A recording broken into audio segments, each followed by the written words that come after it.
জনাব মোহাম্মদ তৌফিকুর রহমান এই প্রতিষ্ঠানের প্রধান এবং এই প্রতিষ্ঠানের সম্মানিত শিক্ষক শিক্ষিকা মন্ডলী, সম্মানিত অভিভাবকবৃন্দ এবং আমার অত্যন্ত প্রিয় শিক্ষাঙ্গনে থেকে তারা সমৃদ্ধ করেছে।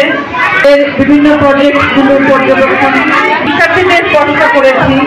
এই প্রজেক্টটা আমাদের দেশের জন্য কি কাজে লাগবে, এটার বেনিফিট কি, এটা আমরা বৃহৎ পরিসরে করতে যাব, সেটার সম্ভাব্যতা কতটুকু তারা তাদের সামনে।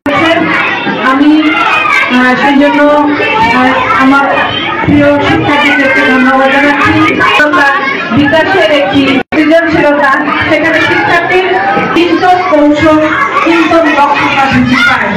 তো আমি দেখেছি আমাদের সকল শিক্ষার্থীর উপস্থাপন সমান নয়, তবে আমি বেশ কিছু শিক্ষার্থীদের লক্ষ্য করেছি তাদের মাঝে বেশ স্পিড আছে, তারা অনেক স্মার্টলি তাদের প্রেজেন্টেশনগুলো তারা দেখানোর চেষ্টা করেছে।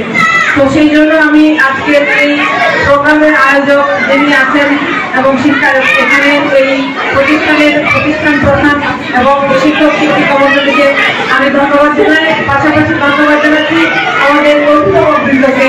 আমি মনে করি অভিভাবকদের সহযোগিতা, শিক্ষক শিক্ষিকা মন্ডলীর সহযোগিতা এবং আমার শিক্ষার্থীদের প্রচেষ্টার কারণে আজকের মতো এরকম একটি সুন্দর মেলার আয়োজন সম্ভব হয়েছে।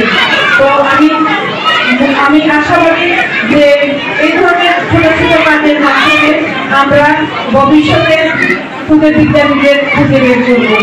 আমরা ভবিষ্যতে বাংলাদেশের নেতৃত্ব দেবে এমন সৃজনশীল, দক্ষ, নৈপুণ্য এবং চিন্তাতে গতিশীল এবং নতুন কিছু তৈরি করতে সক্ষম সেই ধরনের বিজ্ঞানীদের আমরা তৈরি করতে সক্ষম বিশ্বাস করি। আমি আর কথা বাড়াই না। আজকের এই সুন্দর একটি মেলা আয়োজনের জন্য উপস্থিত সকলকে আমি আবার ধন্যবাদ জানাই। সবাই ভালো থাকুন। ধন্যবাদ।